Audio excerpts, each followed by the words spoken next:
Inilabas ni Senador Sherwin Gatchalian ang mga pangalan ng tatlong Chinese national na tumulong umano kay Alice Guo na makaalis sa Pilipinas. Samantala, inirekomenda na ng Department of Justice na kasuhan ng qualified human trafficking at kidnapping for ransom ang dalawang Chinese middle managers ng Pogo sa Porac. May unang balita, si Salima Refran. Sino yan? Ang reklamo ng mga Pogo worker na umano'y inabuso sa Lucky South 99 sa Porac, Pampanga, uusad na ayon sa Justice Department. Inirekomenda na ng Department of Justice na kasuhan ng qualified trafficking in persons at kidnapping for ransom ang dalawang Chinese middle managers ng Pogo.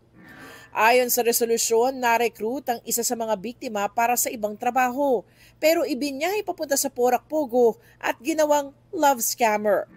Nang tumanggi, tinorture umano siya gamit ang baseball bat at kinulong daw siya sa isa sa mga kwarto. Ang isa namang biktima, dinukot sa Maynila at dinala sa Porac. Hiningan raw ng 300,000 pesos na ransom ang kanyang pamilya sa China. At nang hindi makabayad, dito na siya sinaktan at pinosas sa frame ng kama. Yung organized crime nila lumipat dito, nagdala ng lagim. Kaya nga yan ang isang dahilan kung bakit nangayaw na ang Pangulo sa Pogo. Kasi kasama na yung social ills tsaka itong criminal itong criminal aspect na hindi talaga katanggap-tanggap sa atin. Nasa kustudiyan na ng PAOK ang dalawang akusado. Kailangan munang matapos ang paglilitis at pagsilbihan nila ang sentensya kung makoconvict sa mga kaso bago harapin ang nakaambaring deportation cases laban sa kanila. Para sa Presidential Anti-Organized Crime Commission o PAOK, malaking bagay ang pag-akyat ng kaso sa korte sa panghihikayat ng iba pang biktima o testigo para mapanagot maging mga big players ng mga illegal na pogo. Yung pag ganito kasi, yung nagiging cooperative yung mga witnesses natin, yung mga complainants, madali nating mapapausad yung ating kaso laban dito sa mga big players na sinasabi mo like yung former mayors Alice Guo and sila Cassandra Ong. Sila kasi yung mga malaking pangalan na nababanggit dito. Kaugnay sa mga reklamong kinakaharap ni Alice Guo, natanggap na raw ng COMELEC ang counter-affidavit ni Guo sa reklamong material misrepresentation laban sa kanya. Nagugat ang reklamo sa pagsisinungaling umano ni Guo sa kanyang Certificate of Candidacy para sa 2022 elections. Dahil dyan, pwede na raw itigil ang preliminary investigation at tumuloy sa resolusyon ng kontrobersya.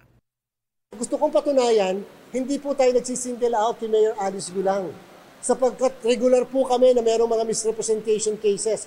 Samantala, may impormasyon daw si Senator Sherwin Gatchalian na 3 personalidad na may mataas na posisyon sa Pogo, sa Bamban, Tarlac at Porac, Pampanga ang tumulong sa grupo ni Guo na makalabas ng bansa. Yan ay sina Duan Renwu, Wang Ziyang at Zhang Jie. Tumulong din daw ang anyay network na ito para makalipat sina Guo sa Malaysia, Singapore at Indonesia kung saan naaresto si Guo. Si Duan Ren ang isa sa mga active personalities dun sa movement nila sa Indonesia, Malaysia and Singapore. Si Wang Ziyang ni isa, tapos meron pang isa si Zhang Jie, president ng Lucky South. Nag-book ng hotel, nag-facilitate ng travel.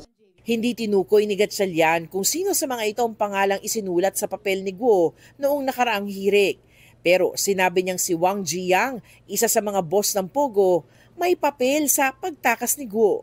Malaki yung kanyang ginawa, ganyan kanyang papel doon sa pagtakas nila Alice Guo at yung grupo nila sa Malaysia. Doon sa grupo nila sa Malaysia, nandoon din si Cassandra Lee. Ito ang unang balita, Salima Refran, para sa GMA Integrated News.